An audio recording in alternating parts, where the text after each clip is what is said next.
എൻ്റെ പേര് ജീന. എൻ്റെ വീട് മടമ്പത്താണ്. ഞാൻ UK-ൽ നേഴ്സായിട്ട് വർക്ക് ചെയ്യുന്നു. ഞാനിവിടെ നാട്ടിൽ ഒരു മാസത്തെ ലീവിന് വന്നതാണ്. അപ്പം എൻ്റെ ഒരു ഫ്രണ്ട് വഴിയാണ് ഞാൻ CP ആയുർവേദ ഹോസ്പിറ്റലിനെ കുറിച്ച് അറിയാൻ കഴിഞ്ഞത്. എനിക്ക് ആക്ച്വലി ബാക്ക് പെയിനും അതുപോലെ ബോഡിക്ക് ഭയങ്കര സ്റ്റിഫ്നെസ്സും ഓവർ വെയ്റ്റും ആയിരുന്നു. അപ്പോൾ അങ്ങനെ ഒരു ഫ്രണ്ടിൻ്റെ സജഷൻ വഴിയാണ് ഞാനിവിടെ വന്നത്. വന്നിട്ടിപ്പോൾ ഒരാഴ്ചയായി. ഇവിടെ വന്നു കഴിഞ്ഞപ്പോൾ തന്നെ എനിക്ക് ഹോസ്പിറ്റൽ അറ്റ്മോസ്ഫിയർ ഒരുപാട് ഇഷ്ടമായി.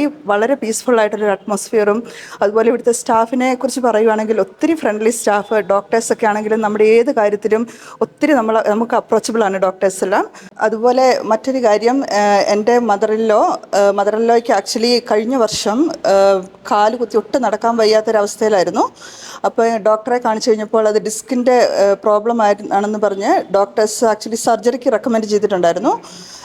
പക്ഷേ ഞാൻ എൻ്റെ ഡോക്ടേഴ്സ് കൊളീഗ്സുമായിട്ട് അവിടെ UK-ൽ സംസാരിച്ച് കഴിഞ്ഞപ്പോൾ അവർ പറഞ്ഞത് സ്പൈനൽ സർജറി ചെയ്ത് കഴിഞ്ഞാൽ അതിൻ്റെ ഒരു കോൺട്രാ ഇൻഡിക്കേഷൻ ചിലപ്പോൾ പാരലൈസിസ് വരെ ആകാൻ ഉള്ള സാധ്യതയുണ്ടെന്ന് അവർ പറഞ്ഞതിനാൽ ഞങ്ങൾ സർജറി എന്നുള്ള ഓപ്ഷൻ വേണ്ട എന്ന് വെച്ചിരുന്നു. അപ്പോഴാണ് ഈ CP ഹോസ്പിറ്റലിനെ കുറിച്ച് അറിയാൻ കഴിയുകയും മമ്മി അതുപോലെ കഴിഞ്ഞ വർഷം ഇവിടെ വന്ന് അഡ്മിറ്റ് ആവുകയും 1 മന്ത് ചികിത്സ എടുക്കുകയും ചെയ്തിരുന്നു.